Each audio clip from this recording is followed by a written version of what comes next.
Hello, I'm Philip Stoten. I'm at Productronica 2015 and I'm joined by Eric Moen from Akrometrix. Eric, thanks for stopping by to chat. You're very welcome.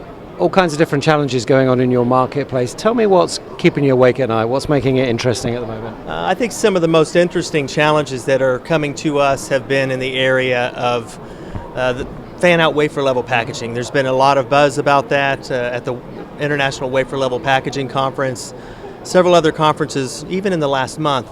A lot has been said about this fan-out wafer level packaging. The reason a lot of companies are going to this type of packaging is because it lowers their costs. They basically take a die, an expensive die, and they're able to hyperextend the number of connectors on it, lower the cost. Ultimately, that plays back to profits. Yeah. Some of the challenges, though, is now they're using maybe a lower cost epoxy. Now you have two different media that are expanding at different rates. Since we measure warpage, there's a lot of companies coming to us and saying, can you help us do full field measurement of a very large package, 300 millimeter by 300 millimeter, 400 millimeter by 400, 450 by 450. Yeah. And our largest that we do traditionally for PCBs and other media is 600 millimeter by 600 millimeter. Okay. So we're definitely looking forward to the challenge of seeing if we can accommodate that. Yeah, were you ready for that challenge? I mean, obviously you had the size in terms of the platform, but are you ready for the variation in the two different substrates, or is that something you've had to develop new technology for? It's something we're looking at because we do the biggest advantage of full field measurement is the fact that I can do such a large size in such a short time at any given temperature. Now most of the folks in that region are looking at room temperature. The challenge really with full field measurement is am I getting a reflective surface for my full field camera to measure? And we're seeing a lot of positive things in the fan-out wafer level packaging, but we really won't know until we do a lot more testing on some of the new products coming out. But we're pretty excited about it. Yeah, and that's an exciting new area of the market for you. What about your existing market? What's going on there? Is business on the right direction at the moment? Business is going well for us. Something that's interesting is we've always done extremely well in the component side of the market.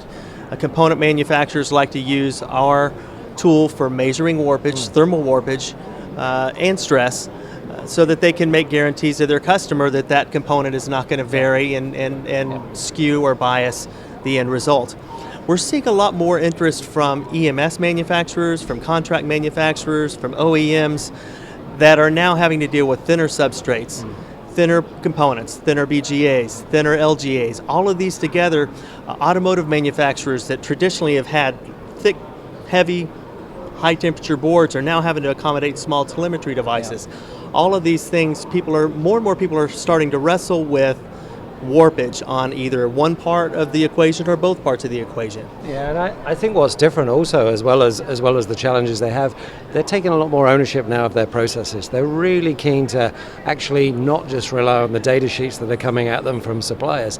They really want to measure and be able to validate what they're doing in the process.